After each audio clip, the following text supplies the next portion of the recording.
Jacob has struggled his whole life for blessing, but today in his greatest struggle yet, he finally prevails. Or does he? You're listening to the Bible Brief.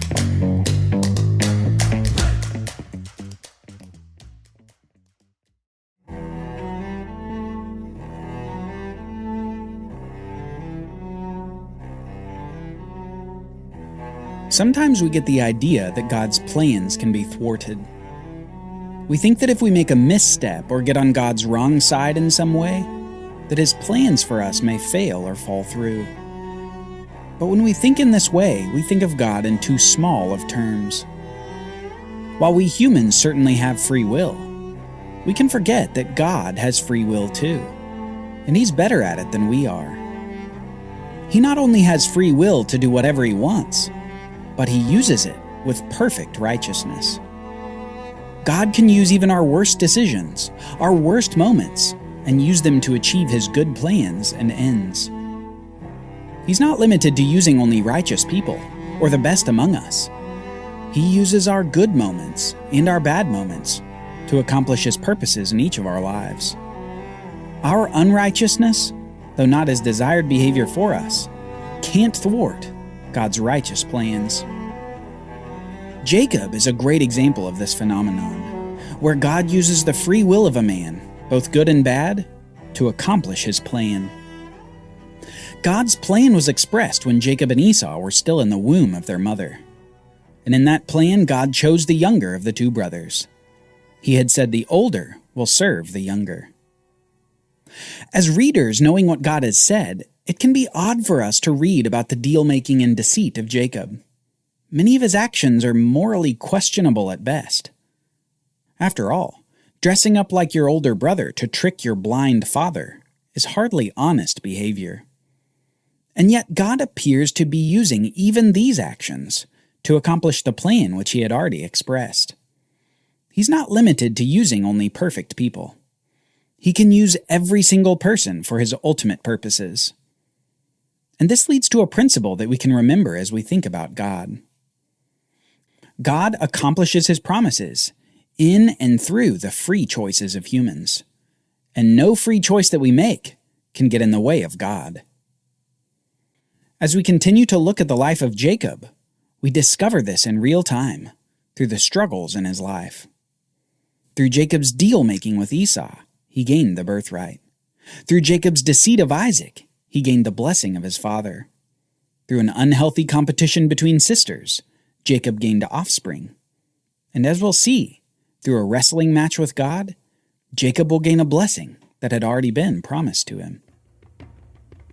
But now Jacob is on his way back to Canaan, and he's thinking about the man who's going to meet when he gets there.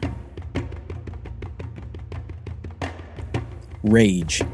Rage is what Jacob remembered from the last time he saw his brother Esau. A rage that had been simmering since Jacob got the birthright from Esau, then went into a full boil when Jacob deceitfully stole the blessing. Esau had wanted to kill him. That, after all, was why he went to Haran in the first place. He was escaping the murderous rage of Esau.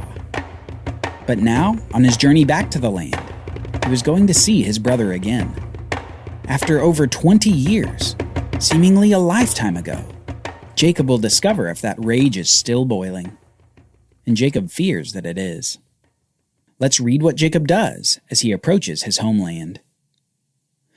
Jacob sent messengers before him to Esau his brother in the land of Seir, the country of Edom, instructing them, "Thus you shall say to my lord Esau, Thus says your servant Jacob, I have sojourned with Laban and stayed until now. I have oxen, donkeys, flocks, male servants and female servants.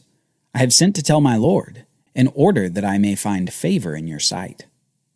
And the messengers returned to Jacob, saying, "We came to your brother Esau, and he is coming to meet you, and there are 400 men with him." Then Jacob was greatly afraid and distressed. He divided the people who were with him, and the flocks and the herds and the camels, into 2 camps, thinking, if Esau comes to one camp and attacks it, then the camp that is left will escape. Hearing that 400 men were coming to meet the caravan of Jacob inspires great fear in him, 400 men was a bigger army than Abraham had when he defeated those kings many years prior. 400 men might decimate the house and wealth of Jacob. And so Jacob starts scheming to retain at least some of his property and family. And the first step is dividing his household into 2 camps. Spacing the 2 camps apart meant that if Esau destroyed one, Jacob could still retain the other.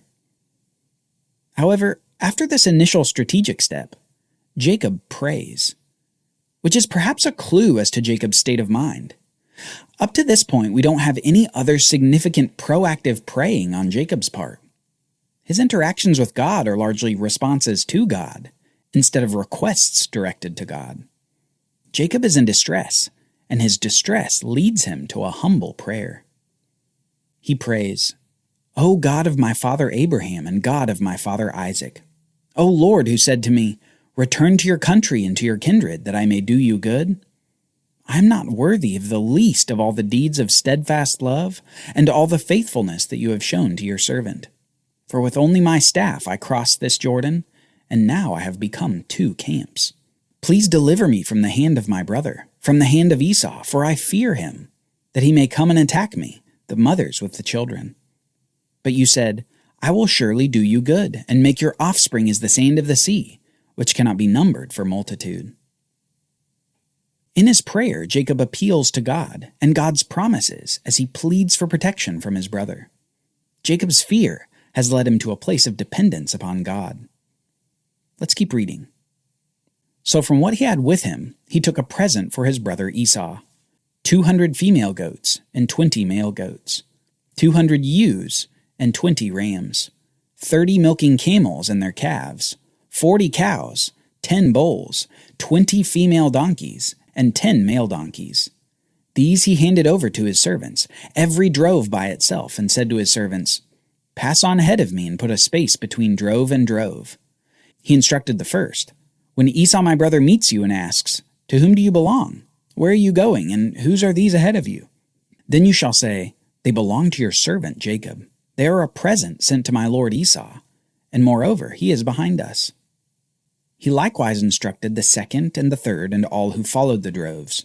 "You shall say the same thing to Esau when you find him, and you shall say, 'Moreover, your servant Jacob is behind us.' For he thought, I may appease him with the present that goes ahead of me, and afterward I shall see his face. Perhaps he will accept me." Jacob decides to send substantial gifts to Esau via his servants, as a way to perhaps appease the anger of Esau and cool down his brother's emotions. Maybe with enough gifts, his brother will call off the 400 men headed their way. At least Jacob can hope. Next, he even separates himself from his family as he sends them away across a stream. It says, "That same night he arose and took his 2 wives, his 2 female servants, and his 11 children, and crossed the ford of the Jabbok. He took them and set them across the stream, and everything else he had. And Jacob was left alone." We don't know exactly why Jacob has done this. Perhaps he was embarrassed at the great fear that was overwhelming him. Perhaps he wanted to be alone for what might be his last night alive. But if solitude was his goal, he found anything but. His night alone becomes a wrestling match that echoes through the remaining pages of the Bible. A wrestling match where Jacob ends up injured, but with a new name. Let's read this fascinating account. "And a man wrestled with Jacob until the break of the day. When the man saw that he did not prevail against Jacob, he touched Jacob's hip socket, and Jacob's hip was put out of joint as he wrestled with him. Then the man said, 'Let me go, for the day has broken.' But Jacob said, 'I will not let you go unless you bless me.' And he said to him, 'What is your name?' And he said, 'Jacob.' Then the man said, 'Your name shall no longer be Jacob, but Israel, for you have striven with God and with men, and have prevailed.' Then Jacob asked him, 'Please tell me your name.' But he said, 'Why is it that you ask my name?' And there he blessed him. So Jacob called the name of the place Peniel, saying, 'For I have seen God face to face, and yet my life has been delivered.' The sun rose upon him as he passed Penuel, limping because of his hip." Now, if you're a little confused, you're not alone. This account of the wrestling match at the River Jabbok has been of great interest to Bible readers since it was written down. A man wrestles with Jacob, appears to be losing, until the man merely touches Jacob's hip to put it out of joint. Jacob is then bound to lose, yet won't let go of the man until the man blesses him. The man blesses Jacob and then grants him a new name, but doesn't respond when Jacob asks for the name of the man. Finally, Jacob identifies the man as God. He names the wrestling venue Peniel, saying, "I have seen God face to face, and yet my life has been delivered." We need to make a couple of observations here before we can think about what this story communicates to us. First, clearly the man is not merely a man. He has the power to merely touch Jacob to injure him. He speaks with naming authority. He blesses out of superiority. And Jacob identifies the man as God. Next, Jacob prevailing over the man is accomplished before the power of the man is revealed in his injuring touch. By the end of the scene, Jacob himself understands that his life was spared by the man. There's no sense of gloating for having initially prevailed. And finally, Jacob ends up with a new name, a name that we find on page after page through the rest of the Bible. The name Israel. The new name of Jacob that would become the name of the nation that would come from him. Israel. Now this name change becomes the significant marker of the meaning of the story, because the name means something. Up to this point in his life, Jacob had struggled. He'd struggled and deceived and schemed for almost everything that he now had. And on the precipice of meeting Esau, he was considering losing everything he'd struggled for. Yet in this scene, Jacob struggles again, even after the hip injury caused by the man, struggling for blessing from God himself. And this man says to Jacob, "You have striven with God and with man, and have prevailed," before giving him the name Israel.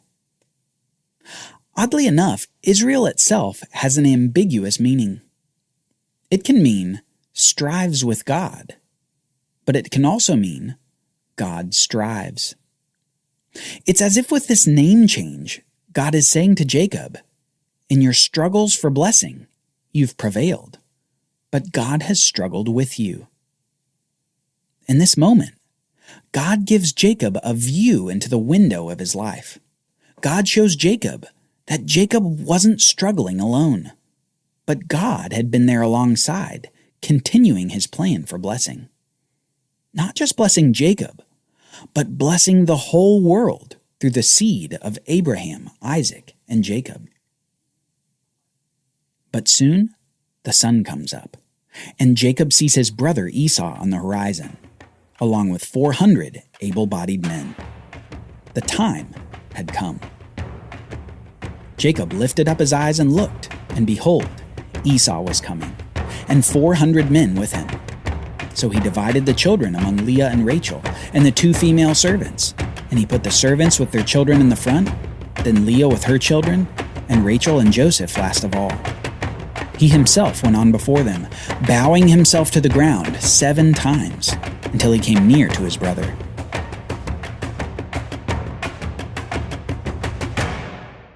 But Esau ran to meet him and embraced him and fell on his neck and kissed him, and they wept. Jacob, it turns out, had nothing to fear from Esau. You see, for the last 20 years, God wasn't merely working out a plan with Jacob. He was also working his plan with Esau. Over those 20 years, God had blessed Esau with possessions and flocks of his own, so much so that Esau's jealousy and rage slowly subsided until that day many years later when he reunites with his brother again. God did what Jacob couldn't, because God was working out a plan. Alongside Jacob's struggling and striving and scheming was God, seeing and working all things according to his plan, a plan for blessing.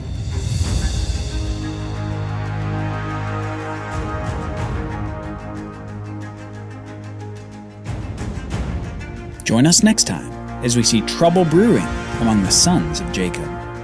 Trouble that begins with the violation of a sister, continues with the slaughter of a village, and ends with selling Jacob's favorite son into slavery. The Bible Brief is brought to you by the Bible Literacy Foundation, dedicated to helping people like you learn the Bible. Copyright Bible Literacy Foundation 2023.